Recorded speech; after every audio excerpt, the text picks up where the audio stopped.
Muy bien, ok. Bienvenidos a este segundo encuentro del Arca del Saber. Para los que se integran recientemente, voy a contarles un poco sobre la fundación. En The Welding Planet trabajamos con pasión para mejorar el bienestar de las personas y comunidades a través de la conexión entre la naturaleza, la ciencia, la salud emocional.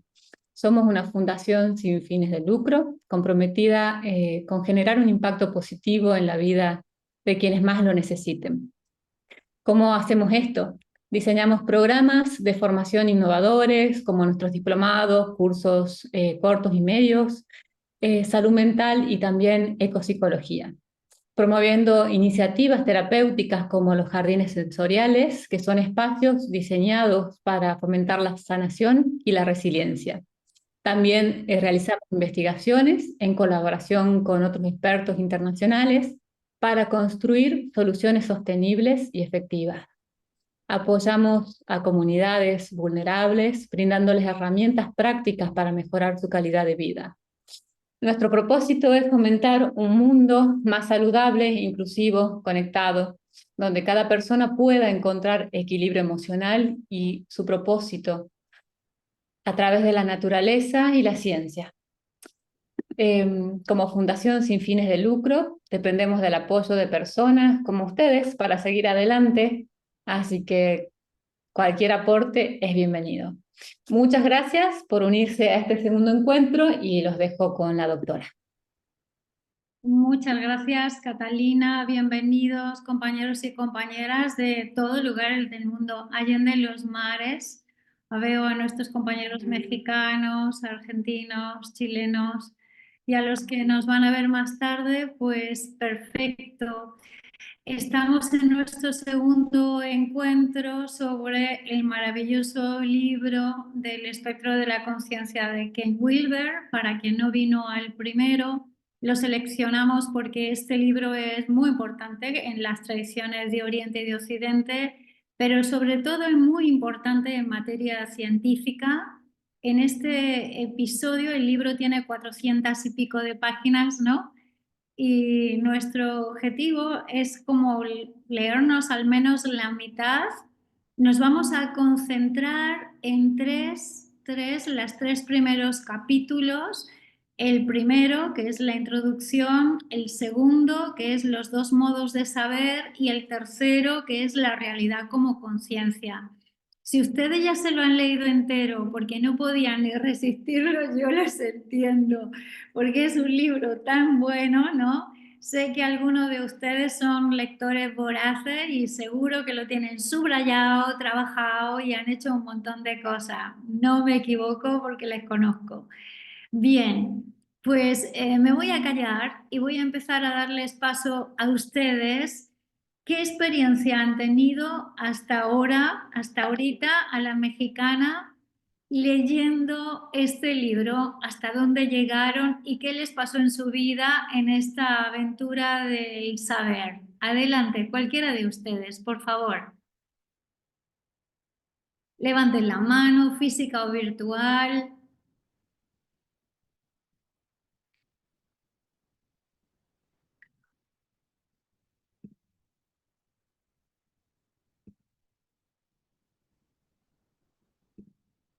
¿Son ustedes tímidos? Adelante, cualquiera. Héctor, ahí te doy voz. Vamos. ¿Te digo? No, a ver, ahí va de nuevo. Bueno, yo honestamente no conocía a Ken Wilber. Te agradezco que me lo hayas presentado porque es impresionante. Bueno, lo primero que comenté con mi esposa en la lectura es que le dije, a mí me parece increíble que alguien que apenas había terminado sus estudios escriba como escribe él, porque me da la impresión de que está escribiendo un anciano, alguien que ha recolectado información, pero no solamente a través de otros autores que él cita, sino el modo en que él va desarrollando toda su secuencia de explicación. Es un anciano, y no lo es. No tenía ni veintitantos años. Digo, para mí eso fue lo primero que sí que me super voló la cabeza. Bueno, lo segundo es que me quedo, o sea, en ese momento no recuerdo tantas cosas, pero sí recuerdo una muy, muy importante, el modo en que él va desarrollando esa,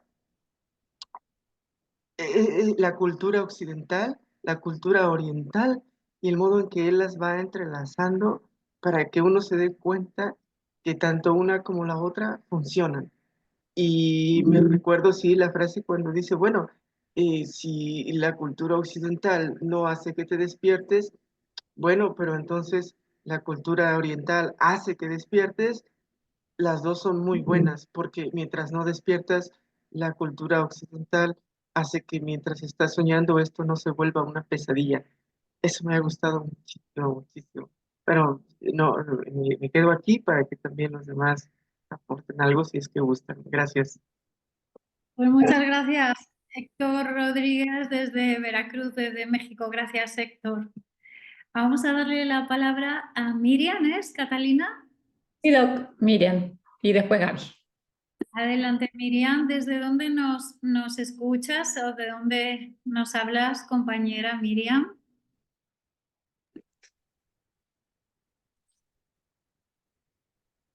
Creo Bueno, Miriam, que... sí, ahí buenos está. días.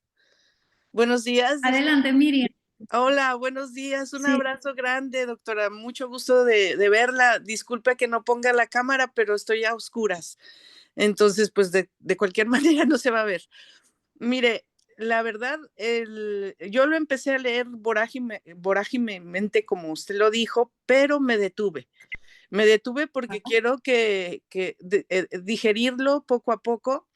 Y realmente me ha quitado un peso de encima porque yo fui estudiante del diplomado y de la maestría, 2 años, ya no lo continué, pero es la historia de la psicología, o sea, es la historia de la psicología y es la integración. Cuando yo inicié con mi formación siempre fue netamente cognitiva y racional, ¿verdad? Cuando inicié el diplomado, para mí fue un choque muy fuerte, estaba escéptica, crítica, en fin. En la medida como fue pasando el tiempo, pues fui resolviendo muchas cosas que todavía se quedaron en stand-by, ¿verdad? No he resuelto otras. Pero fue como una liberación, como decir, oh, esto es científico, o sea, esto es científico, o sea, yo ya le di fue como que un mapeo, como una integración de todos los conocimientos que había agarrado a través de mi práctica, a través de mi vida personal, etcétera, como que el rompecabezas ahora sí va tomando forma. Y eso me impactó mucho que suspendí la lectura. Entonces, y quiero digerirla poco a poco, o sea, poco a poco, porque quiero irla integrando completamente sin que se me vayan detalles. Qué bueno, qué bueno. Muchas gracias, Miriam. ¿En qué lugar de México estás? Estoy en Ciudad Juárez, Chihuahua. Qué bueno. Bueno, saludos a Chihuahua. Me gusta mucho este insight que nos regalas, ¿verdad? Cuando dices es la historia de la psicología, sobre todo en la introducción, que ahora vamos a hablar más de ella, cuando él dice hay 3 niveles de psicología, la psicología del ego, que Sí, trabaja la sombra, la psicología del nivel de la existencia, que trabaja un ego que tiene un spiritual bypass, que cree que ha superado la sombra, pero que tiene una sombra más gorda, y la psicología de la mente, que está hablando de una transpersonalidad.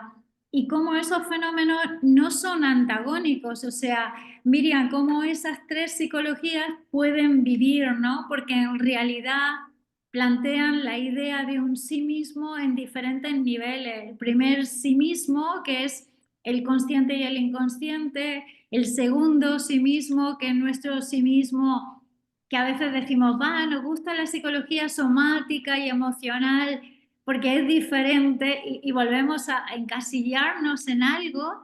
Y el otro que es un sí mismo como más cósmico. A mí me gusta mucho esto de la primera parte, lo que tú has rescatado, ¿no? Cómo de importante es conocer todas las psicologías y entender que no son antagonistas, sino que son diferentes niveles de conciencia, ni mejores ni peores, sino algo diferentes.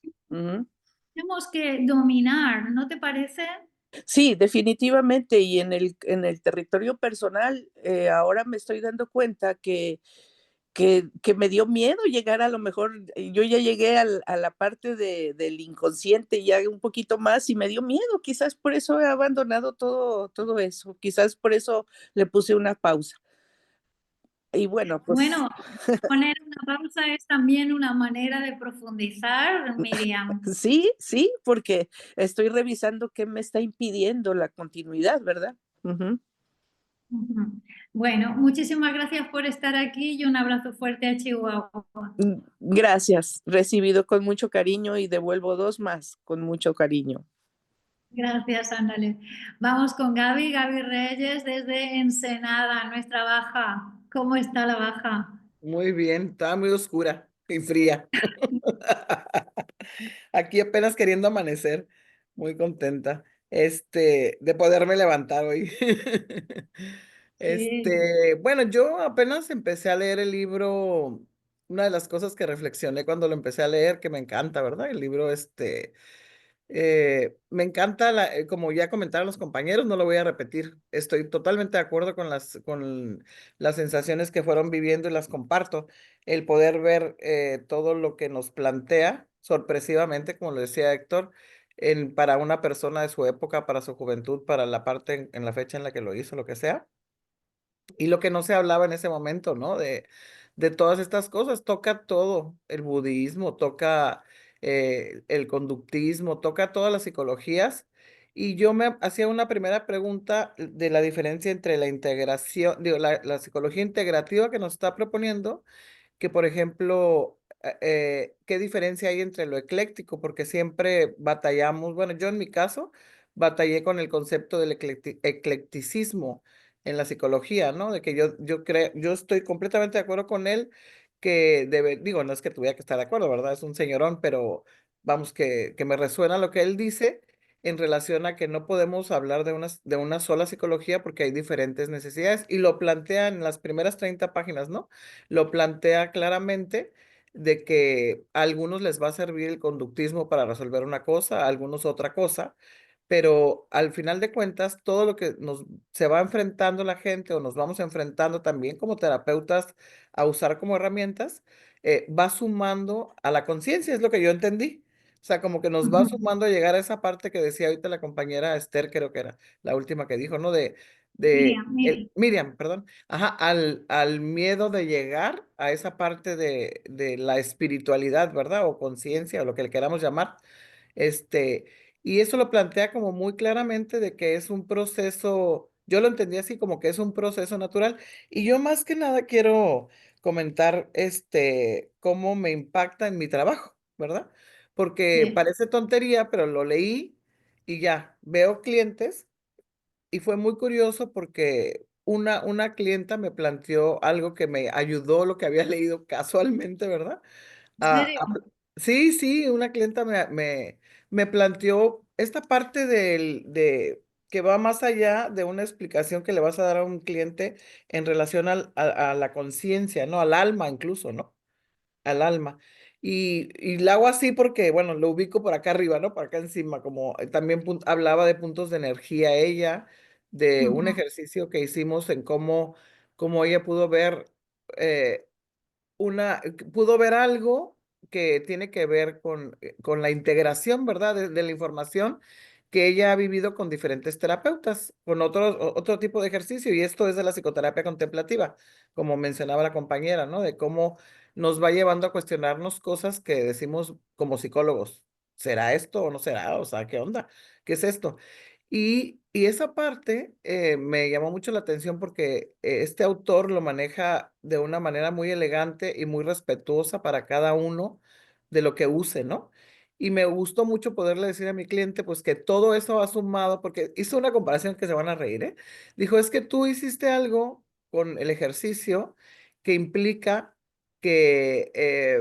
me dijo, que implica que eres como un señor que participó en las Olimpiadas que, fíjense, yo no sabía, que hizo tiro al blanco, que llegó, era de Turquía el señor, que llegó como en shorts, y que se hizo meme, ya no sabía, que llegó en shorts, así llegó con cara de fuchi, con un lentito muy normal, tiró y ganó medalla de plata, ¿verdad? Entonces dice, y otros iban súper equipados, no sé qué, no sé cuánto, con miles de cosas y no ganaron nada, ¿verdad? O sea, traían para medir la distancia, la fuerza, la no sé qué. Yo ni sabía. Y ella hizo esa comparación del insight que le ayudó a tener ejercicio y yo no entendí ese insight, o sea, ese ejemplo que pone ella del Señor, porque en el sentido estricto de la palabra, dice, llegaste al punto exacto, dijo, que 1000 terapeutas no han llegado con sus técnicas y sus no sé qué, no sé cuánto. Dijo, yo no sé si eso es la psicoterapia contemplativa de la que hablas, me dijo. Y le dije, pues sí, esa es, ¿no? O sea, es la suma de todas tus experiencias terapéuticas, experiencias de insight de vida, tus experiencias que te han llevado a crisis, ¿verdad? Porque no es solo la psicoterapia la que nos lleva a crisis y a evolucionar. Y pues eso es la suma de las partes, pero te lleva a un nivel de conciencia diferente. Entonces me gustó mucho poder explicar como con una tranquilidad desde ahí que claro que todo suma, ¿verdad? Todo lo que hagamos suma, pero como también me dio el pesar, digo, por dramática que de repente soy, de que muchos compañeros no trabajan en eso. Digo, también hay que decirlo, ¿no?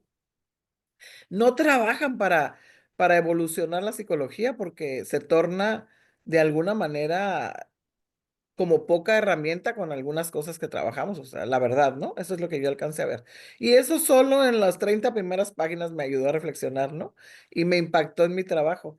Me motivó mucho. Estoy haciendo un resumen de lo que escribo, porque digo, de lo que leo, y lo estoy escribiendo porque creo que, y no un resumen para parafrasear lo que él dice. Algunas cosas sí, porque valen mucho la pena, ¿verdad? Tenerlas claras.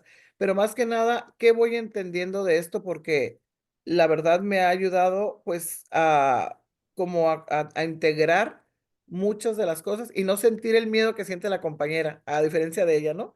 De seguir explorando, al contrario, me motiva a saber hasta dónde va a llegar este señor en el libro, ¿no? Porque parece que nos va a plantear cosas muy interesantes. Gracias. Gracias, Gaby. Quisiera retomar dos cosas de tu intervención que es súper jugosa.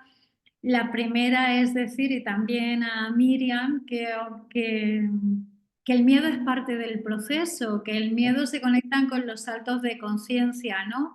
Y que a veces cuando uno siente que hay algo que le para en un proceso, no es que no esté evolucionando, sino que se está enfrentando con desafíos internos, ¿no? O sea, hay desafíos externos y otros desafíos que son internos. En la psicología, como tú muy bien has dicho, Gaby, muchas veces los psicólogos, incluso las universidades o el contexto de la investigación, porque aquí tomamos todos, ¿no? Hay miedo a lo desconocido porque llegamos a un nivel de conciencia que es en el cual nos sentimos confortables, la conciencia como zona de confort y decimos, no, yo por qué me voy a aventar a ir a China y perder mis percepciones, ¿no? Por ejemplo, porque tenemos apegos a estructuras egoicas y nuestros apegos egoicos podría ser a un nivel de psicología que dominamos, a una lengua que dominamos, a un contexto, y esos apegos a las estructuras egoicas serían como el segundo nivel en Wilber, ¿no?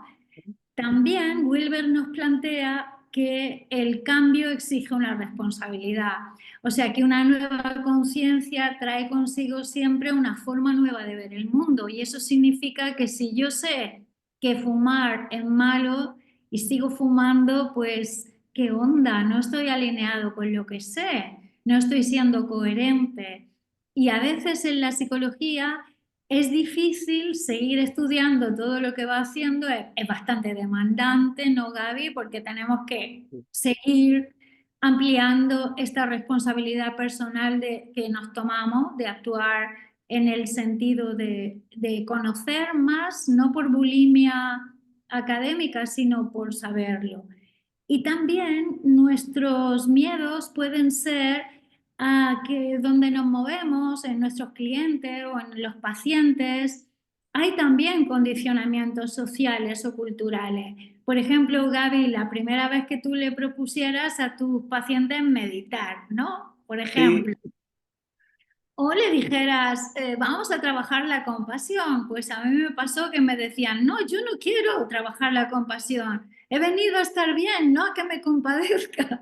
Entonces uno se tiene que poner a aclarar una serie de términos que parecen aterradores porque es la sombra y la fragmentación de una narrativa que nosotros pues la hemos llevado, es como el traje de Superman, aunque nos quede chico y lo llevamos, ¿no, Gaby? Ujú. Fíjate que en esto, perdón que interrumpa, pero en esto ya me pasa, no sé si es porque se va haciendo como un inconsciente dentro del inconsciente colectivo o no sé, pero la gente que te llega viene en el nivel en donde tú estás, esa es mi experiencia. Y hace poquito me pasó que una paciente me reclamó que si no íbamos a meditar, porque yo no había entrado a esa parte, porque solo había atendido su crisis. Yo le dije, no hemos hecho ningún ejercicio, todavía yo muy sorprendida le digo, no hemos hecho ningún ejercicio de meditación. No, Qué me dice, rico. no hemos hecho, ¿qué no vamos a meditar? Me dice, porque yo he oído que es algo muy bueno, dice. Fue muy Bueno, curioso, me lo reclamó, fíjate, ¿no? Entonces yo me fui, yo no sé por qué con ella me fui a lo clásico en una crisis que traía, pero bueno, en fin, es muy curioso porque yo en el automático hago unos ejercicios de meditación, pero no sé por qué pasó con ella, pero lo comentó como chusco del reclamo, ¿no? Que ella misma tiene hacia mí de que si no vamos a usar esas técnicas que se dicen ahora que son muy buenas. exactamente. Ya está en el Esa- inconsciente colectivo, ¿no? De pedir esa parte. Ujú. Bueno, ya estaba ella leyéndolo en el tuyo, ¿no? Que lo tienes como muy integrado. Y una segunda cosa que nos has propuesto, y bueno, yo en los años que te conozco, que sé que eres una rogeriana de hueso colorado, como tú sueles decir, pero has hecho ese avance a otras áreas, esa distinción que nos has propuesto entre la psicología integrativa y el Ándale, eclecticismo, sí. que Wilber nos arroja una síntesis que a mí me parece muy bonita, que es la psicología perenne. Y si este libro tuviera que tener como un segundo título, para mí es la psicología perenne. Por eso Miriam dice, es que esto va de la psicología, ¿no? Cuando nosotros podemos sostener que hay una sabiduría universal compartida en todas las tradiciones, que Héctor comentaba, Oriente y Occidente, pero la perspectiva de Wilber es que depende de cuáles son nuestros estados de conciencia y el desarrollo espiritual de quien practica la psicología, se va a sentir más afín a ciertas prácticas contemplativas, como por ejemplo la meditación, o otro puede ser, no sé, el misticismo o llevarte a los bosques. Y esta diferencia es fundamental, distinguir qué es la psicología integrativa, el eclecticismo y la psicología perenne. Este libro, como ha dicho Héctor, es el principio de la obra de un autor. Y luego, pues claro, miren dónde ha llegado, que todavía sigue produciendo. Entonces creo que es importante integrar esos dos insights que nos has dado. El primero, que también venía de Miriam, qué pasa con las resistencias, y el segundo, cómo surge la psicología perenne. ¿Te parece? Sí, nada más una preguntita, porque yo sí lo leí lo de la psicología perenne, pero la pura verdad no la entendí y la ignoré. Ahorita que la mencionas de nuevo, digo yo, esa palabra me chocó, no la entiendo. Todavía no he llegado a esa parte, no la entiendo. No sé si más adelante lo vamos a tocar, pero no entiendo nada de lo que es la psicología perenne, ni la palabra, ¿eh?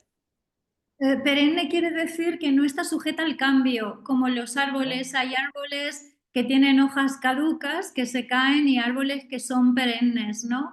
Entonces, ok. para Wilber, él dice que la psicología es una síntesis del estado superior de conciencia y el desarrollo espiritual de todo el planeta, y que aunque nosotros estemos abordando, no sé, cognitivo-comportamental con una línea X y otro en otro lado, cada uno, según el aspecto emocional, mental y del ego y su práctica espiritual, pues va a seguir avanzando en eso. Ya, ok, gracias. ¿No? De nada. Bueno, pues dejamos a Gaby. Creo que nos Gracias. vamos con Catalina. Ahora es así, Cata, ¿eres tú la siguiente? Ujú. Sí, Doc. Sí. Bueno, Adelante, Catalina, desde Salta, Argentina. ¿Cómo estás? bien, bien, buenos días a todos. Bueno, coincido con todo lo que se fue hablando, así que voy a puntuar algunas cosas que por ahí quizás no, ejemplos personales y que no se habló mucho, pero por ejemplo también veo, ¿no? Que mientras yo leía, esto yo lo podía aplicar a un montón de cosas, ¿no? No solo a la psicología veía cómo fue también cambiando mi proceso con los pacientes, sino también como que lo llevé a la cuestión, me enfoqué también, ¿no? En la cuestión de la religión y me gustó mucho porque como que me ayudó a ver que muchas veces las instituciones o qué sé yo se erigen como intermediarios y a mí me gustó cuando él decía, ¿no? Como que no debía haber intermediarios, ¿no? Entonces ahí también me recordó mucho a la mística, que es algo que fuimos estudiando en otros cursos, y cómo ellos hablan de una relación directa con Dios o de un conocimiento directo también, ¿no? Entonces como que también lo pude aplicar ahí. Y, y después en otras anotaciones que hice en la parte que habla de la conciencia como realidad, él dice que hay muchos modos de conocer que responden a niveles diferentes de conciencia. Y yo ahí hice la pregunta que entonces si hay varios niveles de conciencia, hay como pregunta o insight, ¿no? Como varias realidades, digamos, ¿no? Y ahí me quedé y sería esa mi pregunta. Sí, claro que hay varias realidades. Exactamente eso es lo que te está diciendo Wilber. Ese es me estás hablando del segundo capítulo, ¿no? El primero es la introducción, el segundo es dos modos de saber y el tercero es el que tengo yo aquí también en mi nota, la realidad como Ese. conciencia. Ujú. Exactamente. Él dice que nosotros, depende de en qué nivel de conciencia estamos, vemos la realidad. Es muy interesante porque cuando estudiamos cómo vemos la realidad, vemos que la realidad la percibimos a través de los sentidos y de nuestra práctica. O sea que si tu práctica contemplativa, y ahí lo vincularía con tu primer ensayo, o tu práctica mística o artística o lo que sea, va entrando en el conocer profundo, pues tu nivel de la realidad es completamente distinto. Él también no solamente lo aplica a la vida, que a mí me parece muy interesante cuando él lo aplica a la ciencia y dice, ¿no?, que dependiendo de la conciencia que nosotros tenemos, vemos soluciones en el mundo. Y el problema más grave que tenemos lo pone en una analogía, que es la navaja de Ockham, cuando dice que el cuchillo no puede cortarse a sí mismo. O sea, nosotros a veces, como no nos vemos, no vemos que nuestra ciencia es dualista, no vemos cuáles son nuestros sesgos. Nosotros hemos puesto mucho interés en esto de la Fundación, por ejemplo, en pensamiento crítico, ¿no? Él dirá que hay como dos realidades que normalmente hemos trabajado en ciencia, una realidad objetiva y otra realidad subjetiva. Pero, por ejemplo, nosotros en nuestros diplomados proponemos que hay una realidad intersubjetiva y que hay otra realidad incluso que es superior a la intersubjetiva, que es una realidad cósmica, donde estamos entrelazándonos con campos de frecuencia, sobre todo si hacemos un paralelismo, Cata, que él lo hace en el libro, sobre los diferentes periodos de la ciencia, ¿no? Desde la ciencia en el mundo antiguo, la ciencia dualista cuando llegan los cartesianos y los materialistas, hasta llegar donde estamos ahora, que es la física cuántica. Entonces, si este libro Héctor viene, que ya tiene unas cuantas décadas y él lo vio, quiere decir que él hizo uso de una visión perenne. Y esto es un poco como lo de la psicología, ¿no? ¿Qué es la realidad? ¿Solo lo que puede medirse o también lo que no puede medirse es la realidad? Si nuestra realidad es un sistema cerrado porque es un paradigma, él propone una cosa en el libro que es una teoría matemática, que es la teoría matemática de Gödel, que dice que todo sistema tiene que incluir dentro de sí mismo una contradicción que lo destruya. Y que si eso no está en el sistema, la observación va a estar como asfixiada, ¿no? Es un poco, lo podríamos plantear cuando nos planteamos, por ejemplo, Cata, un diagnóstico de un paciente, este es tal cual, ¿no? Y te puedes hacer el insight de decirte, ¿y si no fuera eso, qué sería? Y si usted no hubiera estado en ese sitio, ¿dónde había estado? Eso nos obliga a romper ese dualismo y nos obliga también a no comprometernos con una realidad que sea dualista, sino con una realidad de la conciencia. ¿Y qué es esa realidad de la conciencia? Para él hay una frase que, claro, viene de Heisenberg, pero él la madura, que dice, cuando nosotros observamos algo, una realidad o a un paciente, eso equivale a intervenir en lo que está siendo observado. Entonces, cuando nosotros observamos nuestra realidad, sea mi realidad este lápiz, ¿no? Yo observo este lápiz y en sí mismo ya lo estoy modificando. Entonces, quiere decir que eso hay una disolución en este concepto de la realidad entre el objeto y el sujeto que ya no es como estaba y hay algo que queda al margen del objeto y del sujeto. ¿Qué es ese algo? Ese algo es la conciencia. Entonces, si ya sabemos que una psicología basada en los objetos no es suficiente o en los sujetos tampoco, tenemos como que seguir trabajando hacia cómo se constituye la conciencia, cómo podemos hacerla crecer. Hay una pregunta que le hacen magnífica que dice, ¿es la conciencia en realidad materia o es la materia en realidad conciencia? Que esa pregunta viene de Einstein, ¿no? Y todo este discurso que te he dado para mí se concluye en una frase, la realidad es una textura.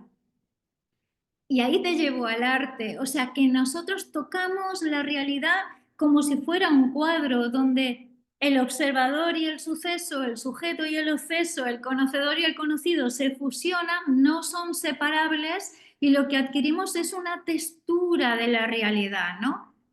El siglo pasado, el decenio pasado, el año pasado, hemos oído en la casa a muchos científicos decir que el cerebro era lo más importante y yo me he propuesto que en este 2025, que además inauguramos el año de la serpiente hoy, el año chino, sea la conciencia. Entonces hay una gran resignificación sobre qué significa, ¿no, Cata?, poner la conciencia en primer lugar.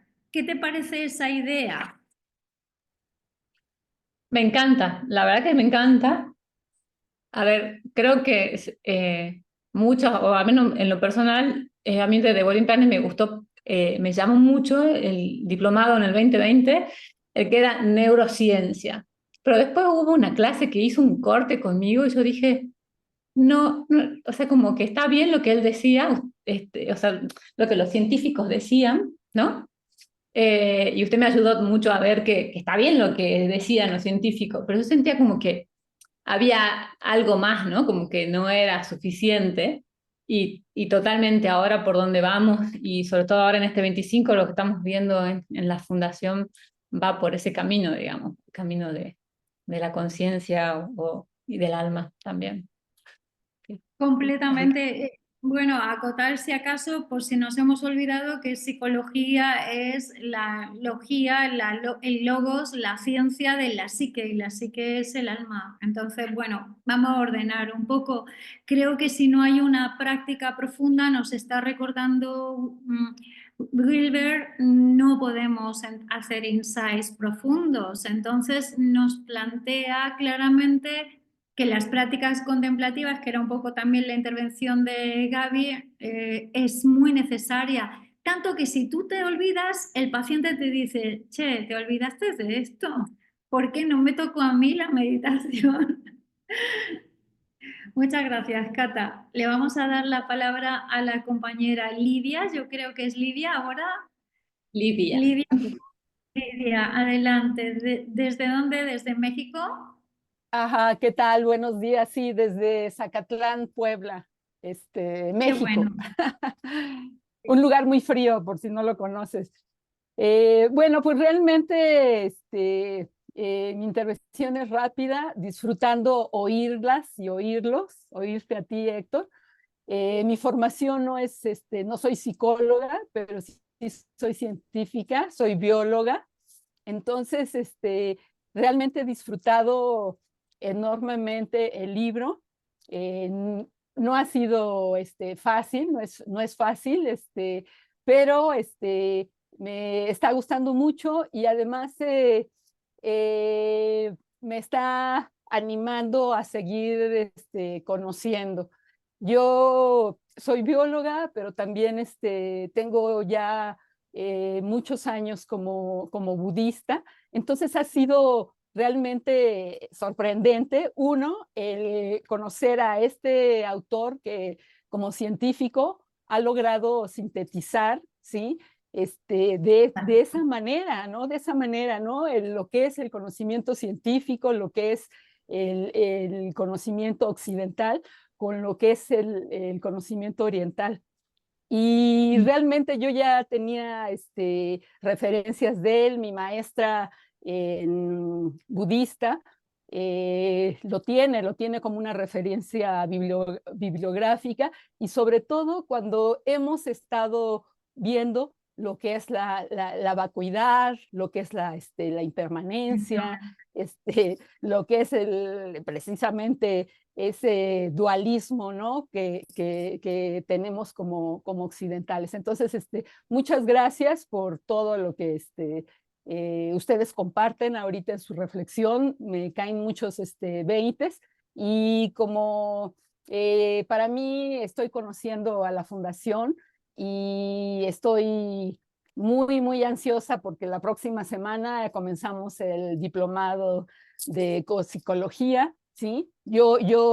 Ahora sí que mi motivación fue, la biología, el ambiente, la naturaleza, y además porque estoy trabajando sobre eso, ¿no? Sobre todo lo que es el tratar de cambiar ese paradigma que tenemos los occidentales en beneficio de los seres humanos y no humanos. Entonces, muchas gracias y disfruto mucho el libro. Gracias a ti. Quisiera dar un apunte sobre que a Wilber en realidad la biología le ha interesado mucho. De hecho, la base del espectro de la conciencia la podríamos ver como un proceso evolutivo, ¿no? Como lo que se llama en biología el gradualismo evolutivo, donde hay especies que han ido evolucionando a través de una autoconciencia y una trascendencia, ¿no? Él la integración y la trascendencia la hace incluso a nivel de tejidos y a nivel de sistemas. Por ejemplo, cuando más adelante en otros libros planteará pues que las células crean tejidos, los tejidos crean órganos, los órganos organismos. O sea que podríamos ver cómo esos niveles de conciencia trascienden al anterior como un modelo evolutivo, ¿no? O sea, no podemos comernos un huevo sin cascarlo, pues exactamente igual. Para Wilber, los sistemas vivos es una teoría integral, donde podríamos ver desde los principios de autoorganización, de autopoiesis, que son de Maturana o de Varela, ¿no? También Jacobo Grinberg, en la neurobiología de la conciencia, el científico mexicano, cuando Grinberg hace pues todos sus experimentos, ¿no? El cuerpo, el cerebro, la conciencia, y él como toma la base del estudio de muchos chamanes mexicanos, hasta Pachita, ¿no? Entonces, él plantea, Wilber, lo vas a ver más adelante, una biología de la espiritualidad, y eso es precioso, porque es donde converge las dos cosas que nos traes, ¿no? O sea, ¿cómo podemos unir la biología y la meditación? Pues porque estos estados trascendentes que describe Wilber son en realidad correlatos de una biología que generan unas ondas, las ondas gamma, y que se pueden medir en hormonas, en neurotransmisores. Y esto me parece muy interesante que veamos a Wilber de nuevo desde fuera de nuestra caja, ¿no? Que no le veamos solo desde la psicología, sino desde otros marcos evolutivos.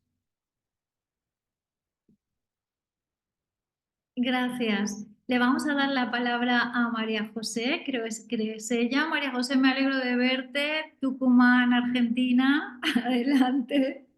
Hola, qué gusto Hola. verlos y qué gusto verlos a todos y súper agradecida de los aportes porque eh, es como que es lo que enriquece la lectura de este libro que en sí mismo ya es wow, ¿no? Te abre la cabeza. A mí, además de lo que ya han compartido, eh, lo que me ha ido como primer resumen, agradezco las miles de millones de incertidumbres, incertezas y poca dureza, digamos, que este libro me va dejando, ¿no? Abre tantos caminos de reflexión que es maravilloso. Y el primero que a mí me ha despertado es cómo esto no se estudia en las formaciones académica, digo yo, cuando yo estaba en la universidad, esto ya estaba dando vueltas, pero ni nada, o sea, no existió. Mi formación es como abogada, o sea, me pasa también un poco como Livia, que estoy fuera de lo que es la psicología en sí misma, pero claro, la abogacía también es un mundo que se maneja en la creación de realidades Exacto. alternas, ¿no? Entonces, me ha gustado mucho el libro cuando plantea como pequeñas frases que me han ido así como generando primeras rupturas en esto de que cuando estamos despiertos, o sea, de que la conciencia es un espectro, ¿verdad? Y todas conviven como una complementariedad, que cuando estamos despiertos estamos en un determinado nivel de conciencia, pero que hay una finísima, yo me imaginaba la capita de las frutas, ¿no? Como la granada, hay una finísima capa que separa todas las conciencias que están por detrás. Y creo que el desafío que plantea el libro a lo largo de todo el libro es cada vez más ir tomando conciencia de la coexistencia, de la interacción de todas las conciencias para llegar a, como a destilar que en realidad es la realidad como un uno, como un uno con todos los seres, como vos le decías a Lidia, ¿no? Como un uno en el tiempo, como un uno en el espacio. Entonces, a mí la lectura del libro me ha despertado la necesidad de empezar a integrar experiencias personales, a reinterpretarlas o a validarlas, porque en estas ciencias duras, en esta manera de pensar dual que nos han generado en nuestra educación formal, a veces uno le quita validez a cuestiones que son más intuitivas o que son que son esa mirada integral del mundo y uno dice, no, el mundo no es. Entonces tomar conciencia de que este despiece de la realidad solo es un instrumento necesario para nuestro pensar, que es indispensable, que no podemos pensar al mundo en nuestra interacción práctica con otros seres, sino es despiezando, porque es a través de las ideas, a través de los conceptos que podemos comunicarnos, y es tal vez lo que ha hecho que el ser humano pueda tener este nivel de avance en la ciencia, en la técnica, la posibilidad de comunicarnos, despiezando la realidad. Pero ese despiece no es la realidad. Entonces, tomar conciencia de que estamos viviendo en la irrealidad permanentemente y que no vemos la finísima capa que separa las otras conciencias, que no vemos la unidad. Y entonces poder nuevamente declarar en la vida personal si quiero seguir este camino de la contemplación, ¿no? O quiero profundizarlo. Una vez que lo he tomado, nunca lo he dejado, no lo quiero dejar y lo quiero profundizar porque en verdad he sentido en mis prácticas que sí es la forma en que uno puede tomar conciencia, porque no es, como dice el libro, no es algo que uno lo pueda traducir en palabras sin quitarle su valor, tomar conciencia de que esta otra forma de conocer la realidad es conocer la realidad, ¿no? De que la forma de conocer la realidad occidental y oriental son complementarias, son necesarias. Como decía Héctor, así como la psicología occidental hace que esta vida no sea una pesadilla, mientras vamos en el camino de buscar la luz, también la manera de mirar el mundo y de poder hablarlo es necesaria, pero es engañosa. Entonces, esta cuestión de que el mirar al mundo, o despiezarlo, o hablarlo, mirarlo como partes, ser observador de un objeto y considerar que somos distintos, es necesario en el mundo, no hace que no tengamos que tener presente que eso es así, porque si no lo tenemos presente, al final no nos vivimos como uno, y eso es lo que ha traído y sigue trayendo tanto dolor personal y tanto dolor como sociedad. Entonces la diferencia epistemológica y ontológica, ¿no? Exacto. Eso es lo que a mí más me ha movido, digamos, ¿no? En lo que voy de lectura. Muchas gracias, Mariajo. Bueno, Mariajo, que no eres solamente abogada, porque ella también es una artista. Yo me he apuntado algunos insights que me queda de tu intervención. Esa realidad que está separada por una fina membrana, y cuando hablamos de las finas membranas, no son barreras insuperables, sino como unos límites de nuestra fragilidad, que solamente se superan cuando cambiamos la perspectiva. A veces no, siempre crecer duele, y quedarnos no creciendo significa que no estamos integrando, ¿no?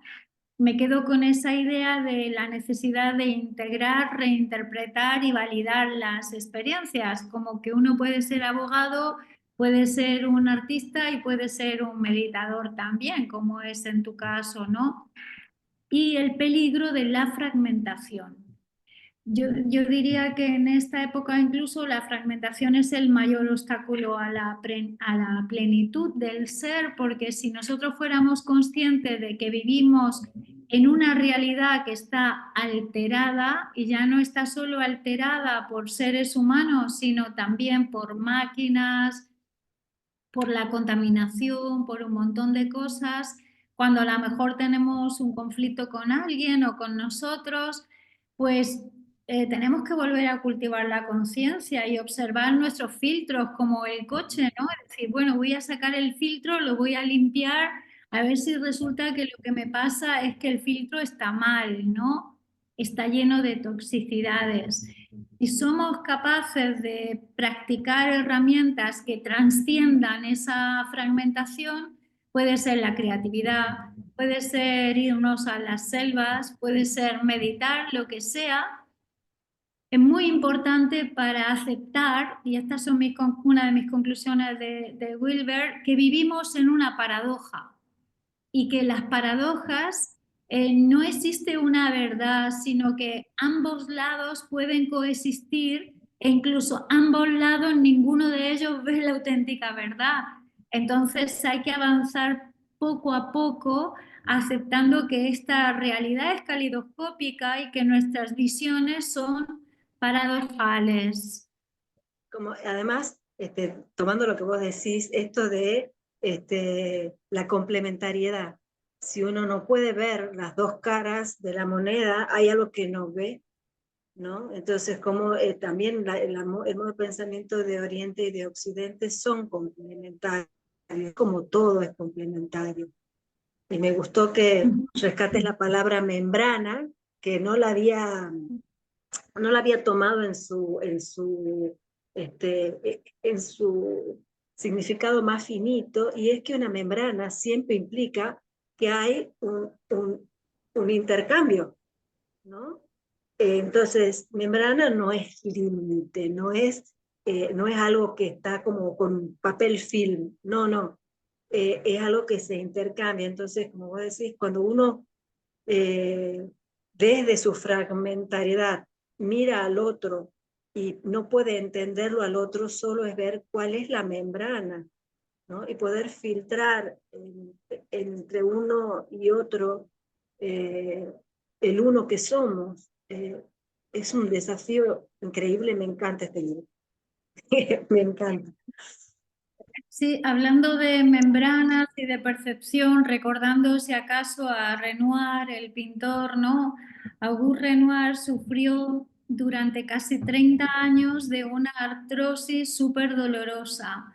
Su obra más importante se basa en ese periodo de su vida y la gente le decía, pues maestro, no pinte porque ya las manos y los pies, usted se tenía que poner las manos en agua caliente para poder calentar los dedos, ¿no? Y él decía algo, el dolor es una membrana que cuando la calientas se te pasa y aunque sea muy agudo, la belleza siempre queda. Entonces, a veces hay que romper estas membranas de la realidad, ¿no? Para saltar a una belleza que será trascendente, que eso es algo muy interesante cuando hablamos de cómo vivir la integración, porque Miriam ha dicho, ¿por qué me quedo ahí, no? Pues eso, que hay que romper la membrana. Claro, y otra cosa que también no sé por qué me viene ahora a la mente cuando conversamos, es en el coaching, una de las primeras cosas que uno empieza a aprender es el poder mirar, que lo que poder hacer, estar presente a que lo que miramos y lo que distinguimos, ¿no? O sea, somos observadores y observamos lo que hemos aprendido a observar y lo demás no existe. No existe porque no tenemos palabras, no tenemos distinciones, no, entonces está en la nebulosa. Y es un poco esto, es lo mismo desde otro lado, ¿no? El darnos cuenta de que todos los seres tienen distintas distinciones, distintos para qué, distintos sentidos en su propia vida y poder integrar todo eso en esa membrana tan débil que nos separa y que si la calentamos, si la acariciamos, si le ponemos compasión, deja filtrar, ¿no? Lo que el otro es. Sí, muchas gracias. Muchas gracias a ti, me alegro de verte. Un abrazo a ti y a todos los compañeros de Tucumán. Un abrazo. Igualmente, Concha. Gracias. Vamos a darle la palabra a Marta. Marta, ¿nos escucha? Marta de la Peña. No sé si estás por aquí, Marta. ¿Nos escuchas? Ahí me escuchan. Perfecto. Ok, muy bien, buenos días. Aquí yo con un poquito de frío y la compañera de Puebla no, dice que está muy frío y ella la veo muy tranquila. Muy bien. Bueno, me ha encantado el libro. Aquí lo que a mí me llamó mucho la atención fue esa parte de lo que mencionaban ahorita, Majo, como las capas.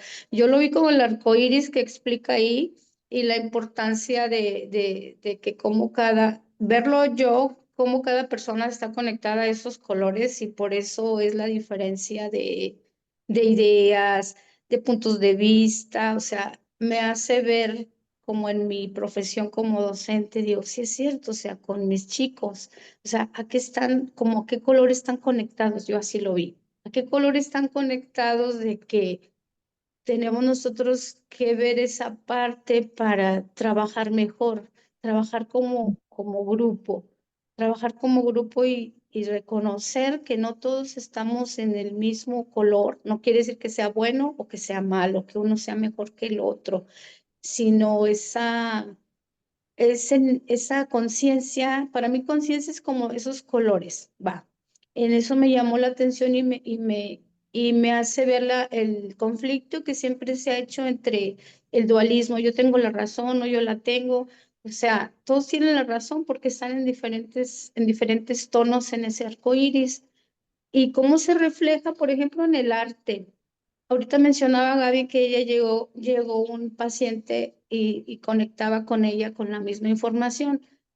Y conmigo, mi sobrino hace pinturas y me preguntaba por qué de pronto se vienen imágenes, colores, figuras, formas que ni siquiera sé de dónde sale. Entonces me explica a mí esto y digo, sí, es cierto, tienes razón, o sea, cómo esa expresión se da en el arte, esa conexión de esta energía, o no sé cómo llamarlo, se da esa información, pues en el libro. Por ejemplo, al leer el libro, el autor, digo, bueno, ¿a qué nivel, a qué color del arco iris estará conectado? Esa es lo que me ha agradado del libro. Y mi pregunta la vez pasada relacionada con el monopolio de almas, que no he encontrado yo respuesta. ¿Por qué el monopolio habla de un monopolio de almas? Ese es en relación a lo del libro, Sí. lo que me ha gustado. Yo lo relaciono también aquí, perdón, con lo de cuando habla de Oriente y Occidente. Yo dije, es como el cerebro, un hemisferio y el otro hemisferio, pero los dos se complementan, lo que mencionaba Majo, es como el planeta Tierra, Oriente y Occidente, pero el cerebro también, o sea, es como lo mismo, tenemos derecho e izquierdo, pero es complementarse, esa capita tan fina de que lo vamos activando, como que se va juntando, se va separando cuando nosotros hacemos, por ejemplo, yo lo veo desde la meditación. Desde la meditación, mi forma de ver las cosas ha cambiado. Mi relación con la naturaleza, que siempre la he tenido, veo que eso fue una parte que también me ha ayudado, pero no lo había hecho consciente. Y digo, me gusta cómo nos lleva esta información en el libro. Apenas voy terminando el primer capítulo, pero eso es mi experiencia con el libro. Muchas gracias. Gracias a ti, Marta. Bueno, lo que estás comentando, además, como educadora, tiene mucho que ver con los dos modos del saber, ¿no? Y podríamos aplicar los principios de Wilber a la integración de estas dualidades en la educación. Majo nos ha dicho, yo no sé por qué no se estudia esto en las universidades, sería una buena cosa, ¿no? Que en lugar de enseñar materias de forma aislada, se enseñaran de forma integrativas. Pero también algo que yo sé que tú llevas haciendo bastante con tus chiquitos, que es fomentar el desarrollo integral del ser. O sea, en los estudios, al menos los que has hecho con nosotros, pues integrar las inteligencias múltiples, integrar la meditación, integrar el cerebro. No significa que una dimensión sea superior a otra, sino que hay que aceptar y abrazar la dualidad, pero también la paradoja de nuestro tiempo, porque una cosa es el saber y otro es el intelecto. Cuando él habla de psicología o de filosofía perenne, quiere decir trabajar aquellas verdades que no están sujetas al tiempo ni al espacio. Nuestras verdades, entre comillas las pongo, las del aula, están sujetas a que de repente los libros no valen, hay que tirarlos todos y hay que construir un nuevo saber. Entonces, Wilber nos está invitando a reinterpretar la experiencia educativa. O sea, ¿qué es una experiencia de aprendizaje? Un desafío. ¿Qué es? Pues reconfigurar de alguna manera que los estudiantes vean que su aprendizaje no es lineal, sino que es un proceso continuo con fracasos y con aciertos, ¿no? Reclamar, si acaso, para la educación un aprendizaje basado más en la intuición y en la experimentación y no solo en el razonamiento materialista, incorporar ya no solo las emociones, sino la espiritualidad. Hemos vivido en el siglo pasado, en el milenio pasado, como un gran fever del todo era emoción. Pues no, necesitamos pensar y sobre todo necesitamos tener sentimientos, que es una emoción madurada a través de la razón. Solo a través de esa realidad que tú nos planteas, y Majo también lo ha hecho, una visión de la realidad donde todo está interconectado, una pedagogía que respete esa interconexión. Y con referencia al monopolio de las almas, que es una pregunta que hiciste y ya no quiero dejar pasar de hacer un comentario, el monopolio de las almas es un concepto que Wilber introduce en todas sus obras. Aquí lo introduce, pero más adelante lo va a desarrollar más. Y es que él dice que hay ciertos sistemas o ciertas ideologías que en lugar de aupar la evolución de las almas, lo que hacen es controlar la evolución de la conciencia. Voy a poner ejemplos. Son sistemas que ejercen un modelo de control donde tienen una tendencia a que las personas piensen como ellos piensan, sienten como ellos sienten o que relacionen la realidad como ellos quieren, ¿no? Entonces, bueno, ahora estamos en un gran momento histórico, el momento de que Donald Trump cambia los principios de la realidad con respecto a lo otro, que no pasa nada, pero estamos viendo cómo se cambia una membrana hacia la otra. El monopolio de las almas también tendría que ver con la limitación a la libertad del pensamiento, que no hay una única manera de pensar, ¿no? Ni una única religión. ¿Cómo podríamos nosotros desafiar esa estructura dogmática? Pues de entrada, como estamos haciendo, pensando, creando conocimiento, creando pluralidad e integración y lograr que se reconozcan y se acepten distintas almas. O sea que aquí nadie tiene el monopolio. No sé si así está ya más claro. Sí, sí, me queda más claro porque me dije, ¿cómo es como ver ese, para mí era como, ¿por qué pelear por las almas? ¿Por qué pelear? ¿Por qué pelean por las almas? ¿Por qué las necesitan? ¿Para qué las quieren? ¿Por qué pelean? Pues cuando tú tienes un monopolio es que quieres todo, entonces, ¿por qué se quiere todo? Entonces es esa diferencia que se hace, esa división, y pues me confundió a mí eso de monopolio, la palabra monopolio. Ujú. Muchas gracias. Pues gracias, Marta. Le vamos a dar la última palabra a Héctor. Héctor, de nuevo. A ti, Marta. Adelante, Héctor. Gracias, solo quiero decir que hace algunos años yo leí una frase de Rumi que la entendí a mi modo, pero ahora con la lectura de Wilber la comprendo de manera más profunda y me gustaría compartirla. Es muy corta. Rumi Bueno, escribió, más, más allá del bien y del mal hay un prado, te espero ahí. Cuando el alma se tiende en esa hierba, el mundo se vuelve tan plano que no hace falta hablar ni ideas ni palabras, y ni siquiera el concepto del otro tienen sentido. Gracias. bellísimo. Pues yo no creo que se pueda cerrar mejor este encuentro, que más allá del bien y del mal hay un prado. Y si el mal existe, debe de ser un agente del bien de un prado mayor, más allá de lo que podemos ver. Y nos vamos a encontrar, si quieren, dentro de 2 semanas. Seguimos leyendo, seguimos aprendiendo, el chat está para usarlo, la cabeza también y el corazón, pues póngale alas, como hizo Frida, y lleguemos muy lejos. Vuelen, vuelen, vuelen.